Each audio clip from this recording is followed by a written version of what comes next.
इस बीच एक्टर और बीजेपी सांसद सनी देओल के बंगले की नीलामी रोक दी गई। एक रोज पहले ही खबर आई थी कि सनी देओल का मुंबई के जुहू इलाके में बना बंगला नीलाम होने वाला है, क्योंकि उन्होंने बंगले के लिए लिया गया लोन नहीं चुकाया। बैंक ऑफ बड़ौदा के मुताबिक मुंबई के जुहू इलाके में बंगला खरीदने के लिए सनी देओल ने करीब 56 करोड़ रुपए का कर्ज लिया था, जो वो चुका नहीं पाए, जिसके बाद बैंक ने विज्ञापन के जरिए उस बंगले की नीलामी की घोषणा कर दी और एक रोज पहले बंगले की नीलामी का विज्ञापन अखबार में निकाला।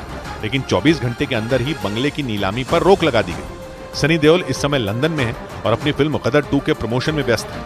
उधर महाराष्ट्र के रत्नागिरी से हैरान कर देने वाला एक मामला सामने आया। वहां समंदर किनारे अलग अलग जगहों पर करीब 250 किलो चरस मिलने से हड़कंप मच गया, क्योंकि चरस से भरे छोटे छोटे पैकेट समंदर की लहरों में बहकर किनारों पर पहुंच गए, जिसके बाद पुलिस और कस्टम्स विभाग की टीमें अलर्ट हो गईं और रत्नागिरी के साथ साथ महाराष्ट्र के दूसरे समुद्री किनारों पर सर्च ऑपरेशन चलाया गया। जांच एजेंसियों ने रत्नागिरी में समंदर के किनारों पर पहुंचे चरस के पैकेटों का कनेक्शन पाकिस्तान या अफगानिस्तान से होने का शक जताया, क्योंकि सुरक्षा बल पहले भी अरब सागर के रास्ते पाकिस्तान और अफगानिस्तान से भारत लाए जाने वाले नशीले पदार्थों की खेप पकड़ चुके हैं। इसीलिए रत्नागिरी में मिली करीब 250 किलो चरस के मामले को लेकर पुलिस और कस्टम्स विभाग की टीमें अलग अलग एंगल से जांच में जुट गईं। इधर उत्तर प्रदेश के मुख्यमंत्री योगी आदित्यनाथ ने प्रदेश को विकसित राज्य बनाने का वादा दोहराया।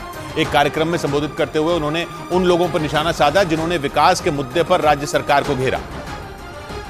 अगर हम मात्र 6 वर्ष में 3 गुना अपना एक्सपोर्ट को बढ़ा सकते हैं, कोई कारण नहीं कि कोविड जैसी महामारी का मुकाबला करते हुए अगर उत्तर प्रदेश का एक्सपोर्ट 3 गुना होता है, कोई कारण नहीं कि आने वाले 5 वर्ष में उत्तर प्रदेश $1 ट्रिलियन की इकोनॉमी न बने।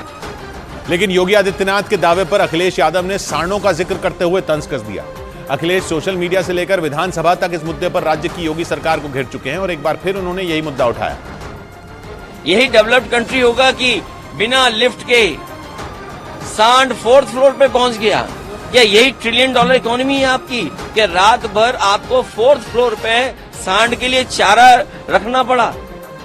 उधर बिहार के बगहा में 2 समुदायों के बीच हिंसक झड़प हो गई। इस दौरान दोनों समुदायों के लोगों ने जमकर हंगामा किया, साथ ही वहां लोगों ने एक दूसरे पर पथराव कर दिया और कई दुकानों में भी तोड़फोड़ की गई, जिसका एक वीडियो भी सामने आया, जिसमें लोग बीच सड़क पर हंगामा करते दिखाई दिए। साथ ही डंडे लेकर लोग वहां कई घरों और दुकानों में तोड़फोड़ करते भी नजर आए। वहीं 2 समुदायों के बीच हुई इस हिंसक झड़प में लोगों ने जमकर पत्थर भी बरसाए, जिसमें 6 से ज्यादा लोग बुरी तरह जख्मी हो गए। आरोप है कि बिहार के बगहा में एक समुदाय के लोग जुलूस लेकर दूसरे समुदाय के इलाके से गुजर रहे थे, तभी वहां मौजूद लोगों ने जुलूस पर पथराव शुरू कर दिया और वहां बवाल हो गया, जिसके बाद उस इलाके में बड़ी संख्या में पुलिस के जवानों की तैनाती कर दी गई। इस बीच जेडीयू प्रवक्ता नीरज कुमार के पाकिस्तान की कानून व्यवस्था से जुड़े बयान पर सियासी बखेड़ा खड़ा हो गया। बिहार की कानून व्यवस्था पर बात करते हुए उन्होंने ऐसा बयान दिया कि बीजेपी आग बबूला होगी।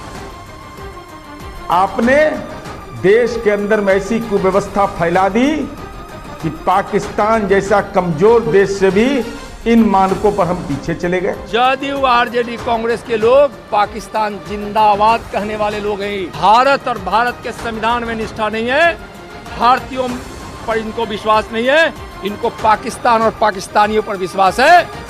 इस बीच